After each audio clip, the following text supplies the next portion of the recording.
ఇవాళ నేను మీకు పండుమిర్చి పచ్చడి పోపు ఎలా వేయాలో నేను మీకు వీడియో తీసి నేను షేర్ చేశానండి. డూ ఫాలో ఇట్ అండి. లాంగ్ వీడియోలోకి ఉంటుంది, ఒక 3-4 మినిట్సే ఉంటుంది. సో తప్పకుండా నేను ప్రొసీజర్ ఫస్ట్ మీరు పండుమిర్చి పచ్చడి ప్రొసీజర్ ఎలా చేయాలో, దాన్ని గ్రైండ్ ఎలా చేసుకోవాలో అది పంపిస్తాను. అలాగే అది ఫ్రిడ్జ్లో పెట్టుకుని దాచేసుకుని ఎప్పటికప్పుడు ఎమర్జెన్సీ అప్పుడు మనకి ఎప్పటికప్పుడు పోపు ఎలా వేసుకోవాలో కూడా నేను ఈ వీడియోలో ఇప్పుడు ప్రెజెంట్ వీడియోలో చూపించేశాను అనమాట. సో ఇది మాత్రం 1 మినిట్ షార్ట్లో నేను అంతా చెప్పలేను.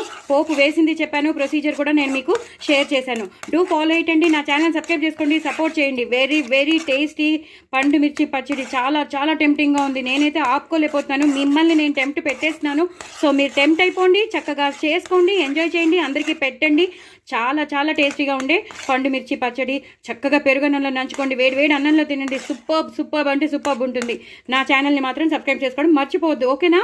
అస్సలు మర్చిపోవద్దు. బాయ్ అండి.